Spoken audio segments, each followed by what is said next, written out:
ही विषम परिस्थितियों में हो रही है और सबकी पीड़ा को देखते हुए संगठन को भी राष्ट्रीय भ्रष्टाचार तैयार करना है, क्योंकि कोई भी संघर्ष करने के लिए, कोई भी लड़ाई लड़ने के लिए हमारे पास प्लेटफार्म का होना जरूरी है।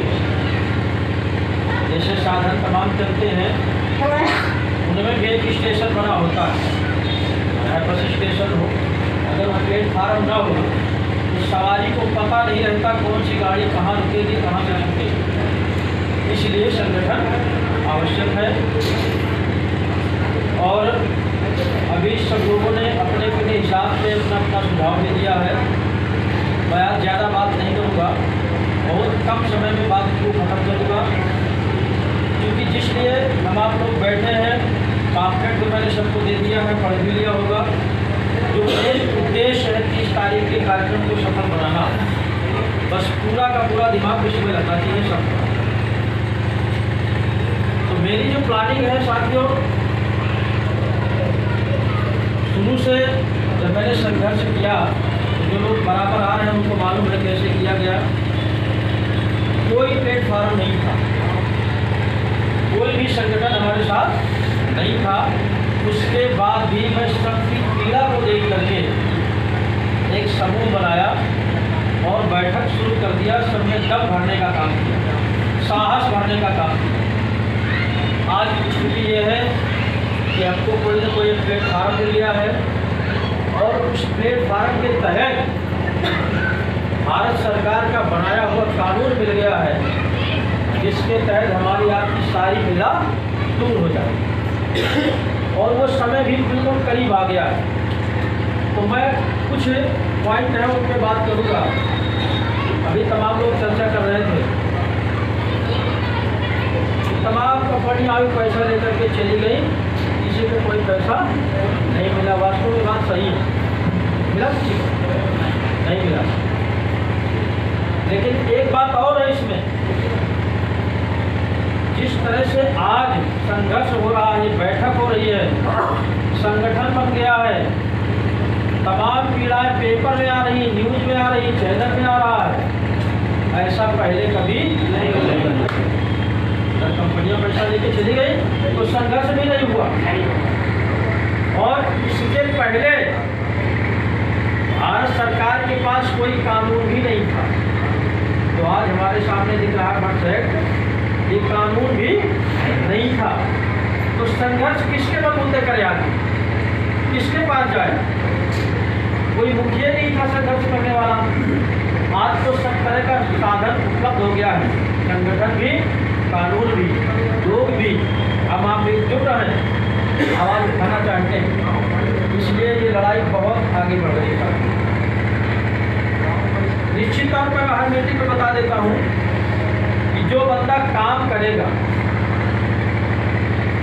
जो बंदा काम करेगा, गलती उसी से होगी कि नहीं? और जो काम नहीं करेगा तो क्या कर सकता है? केवल कमेंटबाजी कर सकता है और आपके किए हुए काम पर कमी निकाल सकता है।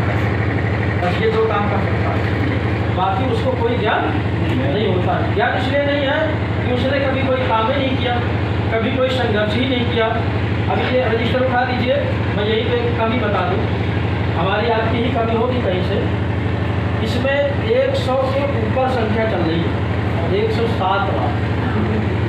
और मैं नज़र दे रहा था कि 100 के अंदर है हम, तो मैंने उठा करके इसको देखा और चेक किया, 107 नंबर पहुँच गया है, जबकि 100 भी नहीं है, 70 के आसपास है।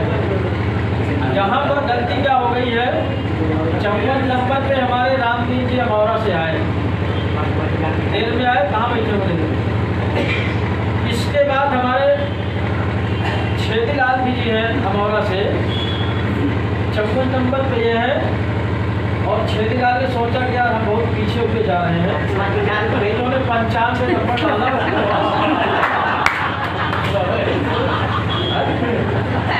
इतना ही जाफा हो गया।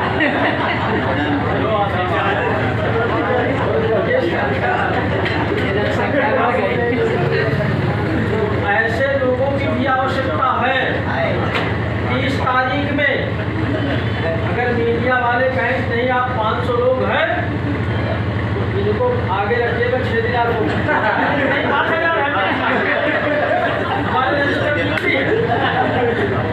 तो आजकल कागज ही चेक किया जाता है, दिखाओ कागज में सुशांत दिखा तो है।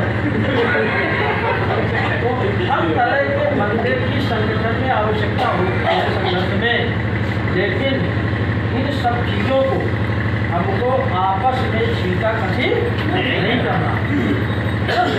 त्रुटियाँ कहीं ना कहीं हर इंसान से होती हैं। उसी तरह सरकार से भी गलतियाँ हुई हैं। मैं बात इसलिए बताना चाह रहा हूँ कि आप लोग वहाँ फिल्म में बता सकें सरकार से गलतियाँ क्या हुई हैं। आज की तारीख में तो मैं 80% गलती सरकारों की मानता हूँ, पूर्ववर्ती सरकारों की। कंपनियों को बना दिया, रजिस्ट्रेशन कर दिया अपने कार्यालय से, रजिस्ट्रेशन शुल्क अपने खाते में जमा करा लिया, मान्यता दे दिया और कंपनी को भेज दिया मार्केट में हमारे आपके बीच नोचने खाने के लिए। हम आप क्या करेंगे, सरकार का कोई ना कोई लाइसेंस देखेंगे, रजिस्ट्रेशन देखेंगे, करेंगे बहुत ज़्यादा करेंगे, उसको चेक करेंगे कि ओरिजिनल है डुप्लीकेट है, तो रजिस्ट्रेशन ओरिजिनल है, डुप्लीकेट नहीं है, मान्यता भी ओरिजिनल है। लेकिन सरकार ने ऐसा कोई नियम नहीं बनाया था कि हम इस बंदे को लाइसेंस दे रहे हैं पब्लिक से पैसा जमा कराने के लिए, इसकी नीयत अच्छी रहेगी कि नहीं, ये पैसा पब्लिक का वापस करेगा कि नहीं, ऐसा कोई कानून नहीं बनाया था। इसलिए तमाम ठग कंपनियों के बेखौफ होकर के पूरे देश को लूटा है, पूरे देश को लूटा। अब आप दुखी भर यहाँ बैठे हैं, लेकिन फतेहपुर जनपद में कितने निवेशक होंगे, हर चौथा पाँचवा आदमी मिलेगा आपको। बस फर्क इतना है कि जो VIP कैटेगरी का निवेशक है, जो अधिकारी रैंक का निवेशक है, या कानून से बंधा हुआ है या राजनीति से बंधा हुआ है, वो अपनी पीड़ा को अंदर रखे हुए है, वो उगल नहीं रहा कि हमारा भी पैसा इस कंपनी में क्यों, बदनामी की वजह से हम आप हंसेंगे, अरे वाह नेताजी तुम्हारा भी पैसा जमा है, उनकी हंसी होगी, वाह दरोगा जी तुम्हारा भी पैसा जमा है, वकील साहब आपका भी पैसा जमा है, अभी आप रोकेंगे। वो अपनी इंसल्टिंग को डरते हैं, जबकि ये नहीं होना चाहिए। जो ओरिजिनल बात है, जो असली है, उसको असली ही रखना चाहिए। जानने के लिए कोई चीज़ रह नहीं जाती है। मीडिया वालों से हमारा बहुत पुराना रिश्ता है, मैं 25 साल से संगठनों में काम करता हूँ, लेकिन जब ये सब शुरू किया तो यही मीडिया वाले सबके सामने नहीं, अंदर जब जाते हैं उनका भुगतान करने के लिए, तो कहाँ से बताते हैं कि यही क्या यही बात हुआ है, लग रहा। अब बताइए, उनकी बताई हुई बात को मैं सबके सामने कह रहा हूँ कि नहीं, सबको मालूम हो रहा है कि नहीं, उनके छिपाने न छिपाने से क्या मतलब। और इसको यहीं तक नहीं, जो लोग दिल्ली गए होंगे, मैंने दिल्ली में माइक से बोला है, आप उसने देखा होगा वीडियो वाला, माइक से बोला है कि कोई ऐसा विभाग नहीं बाकी है जिस विभाग को कंपनियों ने ठगाना। अब बताओ, अब भी नहीं बोल रहे कि नहीं, बातों में सही, अभी तमाम पीछे हैं। एक वकील साहब आया करते यार, पता नहीं आ रहे कि नहीं आए, उनको कल मैंने मैसेज किया था कि कल मीटिंग अटेंड कर रहे हैं कि नहीं, उनका मैसेज आ रहा है कि नहीं आ रहे। हो सकता है कि इतना प्रेशर निवेशकों का हो या पैसे का प्रेशर हो, रास्ता भटकते हो। वो लोग जो मैं बता रहा हूँ, हमारे आपके बीच में बैठने में, अपनी आवाज़ उठाने में अपनी शर्मिंदगी महसूस करते हैं, जबकि इससे कल्याण किसी का होने वाला नहीं। सीधी सी बात है साथियों, आज बोलने वाली प्रॉब्लम है, कहीं दिन से चल रहा है काम बोलना भी मैं कम चाहता हूँ। तो सबसे पहले मैं सीधे आता हूँ 30 नवंबर के कार्यक्रम में हमने जो पॉम्पलेट बनवाए हैं, इन पॉम्पलेटों को कैसे आप प्रचार करेंगे, ठीक है ना। मैंने रथ भी बनवाया है, अभी आपके सामने रथ लाऊंगा, और सब लोग रोड में चल करके उसका आज फोटो भी करवा करके भेज देंगे कि हमारी यात्रा मिशन मुक्ता भारत यात्रा शुरू होगी। लेकिन गाड़ी में सीमित 4 से 5 लोग जा सकते हैं, इससे ज़्यादा नहीं जा सकते। लेकिन प्रचार प्रसार का जो माध्यम है, इससे भी तमाम लोगों ने अपनी अपनी बात रखी है अपने ढंग से कि हम अपने गांव में अगल बगल के गांव में डुग्गी पिटवा देंगे, बहुत सही तरीका है। लेकिन ये पॉम्पलेट नहीं पूरे गांव में जाए तो उस गांव में कम से कम 10-20 लोगों को ये पर्चा तो मिल ही जाए उसी डुग्गी वाले के माध्यम से, है ना। तो कुछ लोग पढ़ लेंगे। कभी कभी होता है डुग्गी वाला नहीं पूरी बात बता पाता या 2-4 जगह बताया फिर ऐसे पीछे चला आया, ये होता है। कोटा में भी इसी तरह होता है। एक किराने बता दिया कि यार तेज बटत है, दूसरे कोने चला बजा के चला, कुछ नहीं हुआ। लड़का बेटिया सुने कहीं डुग्गी पीटी क्या, कहा पीटा तो है पर कुछ बोला नहीं। इसलिए इसको इसी तरह न कर देना कि डुग्गी तो पीट जाए पर कुछ बोला नहीं कह दिया, ठीक है ना। इसका भी एक तरीका होना चाहिए। या तो डुग्गी वाला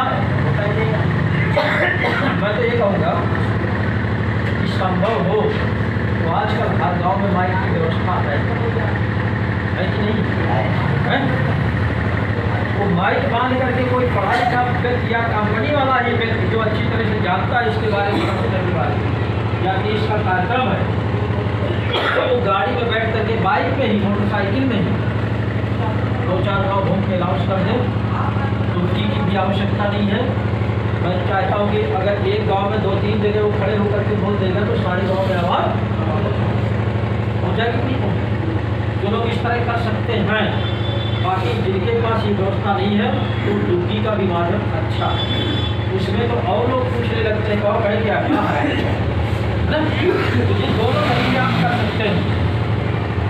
दूसरी बात, उस दिन की जिम्मेदारी क्या होगी। आज कोई भाषण का मीटिंग नहीं है, उस दिन जिम्मेदारी सबसे पहले मैं देता हूँ हमारे जितने भी चिन्हित पदाधिकारी, फतेहपुर जो मैंने नियुक्त किया है, कितने हैं 21 भाषण है, वो पदाधिकारी उस दिन 9:30 बजे वहाँ प्रांगण में पहुँचेंगे कि नहीं भाई बताओ। 9:30 क्यों? बांट देने का व्यवस्था होगा, कुर्सियाँ लगेंगी, मंच बनेगा, माइक की व्यवस्था होगी। तो वहाँ देख रेख के लिए चाहिए कोई आदमी कि नहीं कि सही है कि गलत है, इस दिशा में क्या बनना चाहिए। तो इसलिए मैं निवेदन करूँगा जितने भी हमारे पदाधिकारी हैं ये सभी लोग 9:30 बजे वहाँ पर पहुँचे, ठीक है ना। पहुँचेंगे कि नहीं भाई।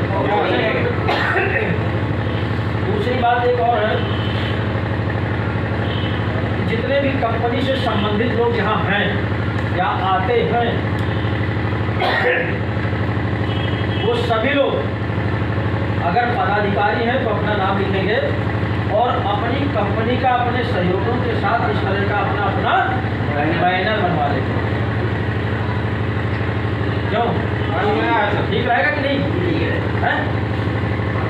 यानी अपने अपने से कंपनी से संबंधित कंपनी का नाम डालेंगे, जितने लोग सहयोगी होंगे उनका नाम डाल देंगे, अपना मोबाइल नंबर डाल देंगे।